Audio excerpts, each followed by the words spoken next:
IPhone 14 लगभग 50,000 की price पर खरीदकर आपको हाइबरनेशन मोड में चले जाना चाहिए। और ये बात इस वीडियो से पहले वाले वीडियो में मैं डिटेल में एक्सप्लेन कर चुकी हूँ। ये फोन इस प्राइस रेंज में एक परफेक्ट फोन है अगर किसी दूसरे फोन से कंपेयर ना किया जाए तो। वहीं गूगल का ये पिक्सल 7 40,000 की प्राइस पर एक परफेक्ट फोन है।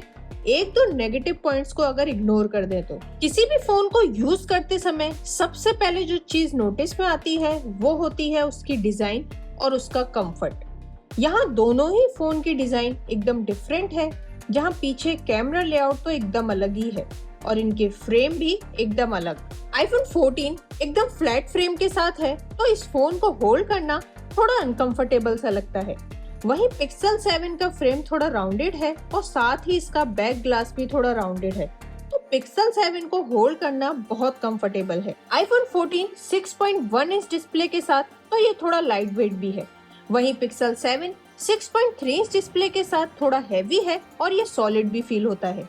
वहीं आईफोन 14 इसके कंपैरिजन में लाइटर होने की वजह से थोड़ा हॉलो फील होता है। यहाँ मैं डिजाइन और कंफर्ट के पॉइंट से पिक्सल 7 को आईफोन 14 से बेटर मानूंगी। डिजाइन पॉइंट से दोनों फोन को अगर टेबल पर रखकर यूज करें तो आईफोन 14 टाइपिंग करने पर वॉबल करता है। वहीं पिक्सल 7 इसके कैमरा वाइजर की वजह से बिल्कुल भी वॉबल नहीं करता। दोनों ही phone top class build quality के साथ है, जहां प्रीमियम क्वालिटी का एल्यूमिनियम यूज किया गया है फ्रेम के लिए एंड फ्रंट एंड बैक में बेस्ट क्लास ग्लास यूज किया गया है। यहाँ बैक ग्लास दोनों में ही मैट फिनिश के साथ नहीं है, तो यहाँ फिंगरप्रिंट के पॉइंट से भी कोई डिफरेंस नहीं। आईफोन 14 में म्यूट स्विच का बेनिफिट है तो पिक्सल 7 में USB Type-C 3.2 का बेनिफिट है। तो मेरे लिए यहाँ Type-C पोर्ट म्यूट स्विच से ज्यादा इम्पोर्टेंट है, तो यहाँ मैं पिक्सल 7 को ज्यादा पॉइंट दूंगी ना कि आईफोन 14 को। लेकिन कुछ लोगों के लिए म्यूट स्विच Type-C पोर्ट से ज्यादा इम्पोर्टेंट हो सकता है। यहाँ मुझे पिक्सल 7 की बटन आईफोन 14 से ज्यादा क्लिकी एंड सॉलिड फील होती हैं। अब जब कंपैरिजन कर ही रहे हैं तो ये पॉइंट्स भी मैटर करते हैं। आईफोन 14 में फ्लैट डिस्प्ले है, वहीं पिक्सल 7 की डिस्प्ले कॉर्नर से राउंडेड है। यहाँ मैं आईफोन 14 की डिस्प्ले को प्रेफर करूंगी क्योंकि इस पर टेम्पर्ड ग्लास यूज करो तो ज्यादा फील नहीं होता। वहीं पिक्सल 7 पर सेम क्वालिटी का टेम्पर्ड ग्लास स्वाइप करने पर ज्यादा फील होता है। दोनों ही डिस्प्ले बहुत अच्छी क्वालिटी की हैं। यहाँ डिफरेंस एकदम ना के बराबर है, फिर भी आईफोन 14 की डिस्प्ले ज्यादा क्रिस्पी लगती है। तो कंटेंट वॉचिंग के पॉइंट से आईफोन 14 बेटर है और यहाँ एक बेनिफिट ये भी है कि ये डिस्प्ले डॉल्बी विजन को भी सपोर्ट करती है। लेकिन यहाँ नॉच इतना बड़ा है कि वो पिक्सल 7 के पंच होल के सामने कंटेंट वॉचिंग के लिए कभी कभी बहुत इरिटेटिंग लगता है। ये तो हुई सिर्फ कंटेंट वॉचिंग की बात। अब अगर मैं ये बोलूं कि आईफोन 14 की डिस्प्ले नॉर्मल यूज में भी पिक्सल 7 से बहुत ज्यादा स्लो फील होती है, और उसका रीजन तो सबको पता है, आईफोन की परमानेंट 60 हर्ट्ज वाली रिफ्रेश रेट। और हम यहाँ ये भी नहीं कह सकते कि एंड्रॉइड की 90 हर्ट्ज रिफ्रेश रेट वाली डिस्प्ले आईफोन की 60 हर्ट्ज जैसी फील होती है, क्योंकि यहाँ पिक्सल के एनिमेशन बहुत ज्यादा स्मूथ है। दोनों ही फोन में यूट्यूब, ट्विटर जैसे ऐप पर स्क्रॉल करें या फिर डिस्प्ले पर नॉर्मल यूज करें, फिर भी ये रिफ्रेश रेट का डिफरेंस बहुत ज्यादा नोटिस में आता है। इसलिए मैंने आईफोन 14 वाले वीडियो में बोला था कि ये फोन बाय करके कंपैरिजन वीडियोस नहीं देखने, क्योंकि कंपैरिजन वीडियो अगर देखने लगते हैं तो कुछ लोगों को बहुत ज्यादा फ्रस्ट्रेशन हो सकती है। तो अगर डिस्प्ले के पॉइंट से ओवरऑल देखा जाए तो पिक्सल 7 यहाँ भी आईफोन 14 से बेटर है। अब एक पॉइंट ऐसा डिस्कस करना बहुत जरूरी है जिससे लगे कि आईफोन भी पिक्सल से थोड़ा बेटर है, और वो है इसका A15 बायोनिक प्रोसेसर। एप्पल का ये प्रोसेसर गूगल के टेंसर G2 से काफी ज्यादा पावरफुल और रिलायबल है, खास करके उन लोगों के लिए जो इस फोन को 3 से 4 साल तक यूज कर पाए, क्योंकि 2-3 साल के पॉइंट से तो गूगल टेंसर G2 भी काफी पावरफुल और रिलायबल है। लेकिन ये हीट मैनेजमेंट की पॉइंट से आईफोन से पीछे है, खास करके तब जब हमारे देश में मई और जून जैसी गर्मी बढ़ती हो। इसी से ही रिलेटेड एक और पॉइंट है जहां पिक्सल के फोन आईफोन की तरह रिलायबल नहीं है, और वो है इसका मॉडेम। यहाँ फोन में कुछ यूजर्स को नेटवर्क इश्यूज आ रहे हैं, और खासकर जियो यूजर्स को। ये 2 पॉइंट ऐसे हैं जो किसी भी फोन को बाय करने पर बहुत ज्यादा मैटर करते हैं।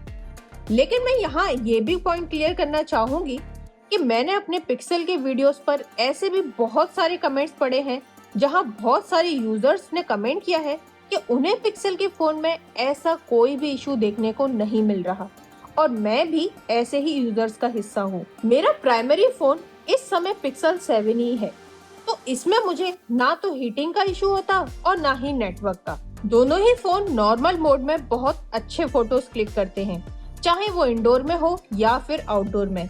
यहाँ डिटेल, डायनामिक रेंज सब सेम ही है। आईफोन के फोटो थोड़ा ब्राइटर साइड में है और पिक्सल के कूलर टोन में। मेन कैमरा से फोटो खींचने में किसी को कोई खास डिफरेंस नहीं दिखेगा, और दोनों ही फोन अल्ट्रावाइड सेंसर से भी लगभग सेम क्वालिटी के ही फोटोज क्लिक करते हैं। यहाँ कोई एक्सपर्ट ही डिफरेंस देखकर फोन खरीदेगा, नहीं तो एक एवरेज कंज्यूमर को तो मेन एंड अल्ट्रावाइड सेंसर से कोई भी डिफरेंस देखने को नहीं मिलेगा। लेकिन यहाँ पिक्सल पोर्ट्रेट फोटोज में खास करके इंडोर ज्यादा अच्छे पोर्ट्रेट क्लिक करता है, जहाँ स्किन टोन, कलर्स बहुत अच्छे हैं और साथ ही फोटोज में डिटेल भी है। आईफोन 14 सिर्फ 1x पर ही पोर्ट्रेट क्लिक कर सकता है, वहीं पिक्सल 7 2x पर भी पोर्ट्रेट फोटो क्लिक कर सकता है, और उसी वजह से इसके पोर्ट्रेट आईफोन से ज्यादा बेटर आते हैं। लेकिन पिक्सल 7 फ्रंट कैमरा से बहुत बेकार फोटोज क्लिक करता है, जहां फोटोज को सिर्फ डार्क ही नहीं करता, स्किन को भी ऑयली सा बना देता है। वहीं आईफोन का फ्रंट कैमरा टॉप क्लास का है, और यहाँ सेल्फी नॉर्मल मोड में हो या पोर्ट्रेट में बहुत अच्छे पिक्स आते हैं। मैं यहाँ थोड़ा सा सिंपल कर दूं कि अगर किसी को घर के अंदर या बाहर मेन कैमरा से फैमिली मेंबर्स के या बच्चों की पिक्चर्स ज्यादा क्लिक करने हैं तो पिक्सल 7 ज्यादा बेटर रहेगा। लेकिन अगर फ्रंट कैमरा से ज्यादा अच्छे फोटोज क्लिक करते हैं तो आईफोन 14 एक बैलेंस्ड कैमरा फोन है। वीडियो क्वालिटी के लिए कोई खास कंपैरिजन करने की जरूरत नहीं है, क्योंकि यहाँ आईफोन 14 क्लियर विनर है। लेकिन ऐसा नहीं है कि पिक्सल की वीडियो क्वालिटी बहुत ज्यादा खराब है। पिक्सल 7 की भी वीडियो क्वालिटी बहुत अच्छे लेवल की है। फिर भी फ्रंट कैमरा क्वालिटी की वजह से ओवरऑल मैं आईफोन 14 को ही रिकमेंड करूंगी। दोनों ही फोन ज्यादातर पॉपुलेशन के हिसाब से स्लो चार्जिंग के साथ आते हैं, जो कि लगभग 20 वॉट की है। बैटरी लाइफ भी लगभग सेम ही है। यहाँ लगभग नॉर्मल यूज पर 6 से 7 घंटे का स्क्रीन ऑन टाइम तो आराम से मिल जाएगा। लेकिन अगर फोन को आउटडोर में ज्यादा यूज किया जाए तो आईफोन पिक्सल 7 से ज्यादा अच्छी बैटरी लाइफ देगा। मुझे अगर किसी को इन दोनों ही फोन में से एक फोन रिकमेंड करना पड़े तो मेरा प्रेफरेंस पिक्सल 7 ही रहेगा। इसकी डिजाइन और खास करके 90 हर्ट्ज रिफ्रेश रेट जो आईफोन 14 को आउटडेटेड बना देती है। यहाँ फ्रंट कैमरा क्वालिटी अच्छी नहीं है, कुछ रीजन में लोगों को नेटवर्क क्वालिटी का भी इशू रहता है, और हैवी यूज में थोड़ा हीट भी करता है। तो अगर आप ये तीनों ही पॉइंट इग्नोर कर सकते हैं तो पिक्सल 7 एक बेटर चॉइस होगा। लेकिन अगर आपको एक अच्छी सेल्फी कैमरा वाला, थोड़ी अच्छी वीडियो रिकॉर्डिंग करने वाला और एक स्टेबल सा फोन चाहिए तो आईफोन 14 बहुत अच्छा फोन है। लेकिन इसका 60 हर्ट्ज बहुत स्लो फील होता है। साथ ही अगर डाटा ट्रांसफर करना हो तो लाइटनिंग पोर्ट है, जो कि पिक्सल 7 के कंपैरिजन में बहुत ज्यादा स्लो डाटा ट्रांसफर करेगा। पोर्ट्रेट फोटोज की क्वालिटी भी यहाँ इतनी अच्छी नहीं मिलेगी, और एक बेसिक सा पॉइंट कि अगर आप एंड्रॉइड यूजर हो तो यहाँ आईफोन का सिंगल साइड बैक जेस्चर भी बहुत इरिटेट करेगा, जहां हम एंड्रॉइड में दोनों साइड से बैक कर सकते हैं। और यहाँ भी सिंपल सा पॉइंट है कि अगर आप ये सारे ही पॉइंट आईफोन 14 के लिए इग्नोर कर दो तो आपके लिए ये फोन भी बेस्ट रहेगा। मैं पिक्सल 7 और आईफोन 15 आजकल ज्यादा यूज कर रही हूँ, और इन दोनों ही फोन के कंपैरिजन में मुझे ये आईफोन 14 बहुत ज्यादा स्लो फील होता है। अब यहाँ आप लोग ये मत समझ लेना कि मैं पिक्सल 7 यूज करती हूँ इसलिए पिक्सल को रिकमेंड कर रही हूँ। तो ऐसा नहीं है कि मैं पिक्सल का फेवर कर रही हूँ। पॉइंट सिर्फ इतना है कि पिक्सल 7 40,000 की प्राइस पर आईफोन 14 से ज्यादा वैल्यू प्रोवाइड करता है। यहाँ मैंने इन दोनों ही फोन के पॉजिटिव पॉइंट्स के साथ साथ नेगेटिव पॉइंट्स भी क्लियर कर दिए हैं। तो अब आप अपनी चॉइस के हिसाब से फोन बाय कर सकते हैं। तो ये था आईफोन 14 का पिक्सल 7 के साथ एक कंपैरिजन। अब अगर आपकी कोई भी क्वेरी है आप कमेंट सेक्शन में पूछ सकते हैं। वीडियो यहाँ तक देखा है तो पसंद भी आया होगा, और अगर पसंद आया है तो वीडियो को लाइक और चैनल को सब्सक्राइब जरूर करना। Thank you.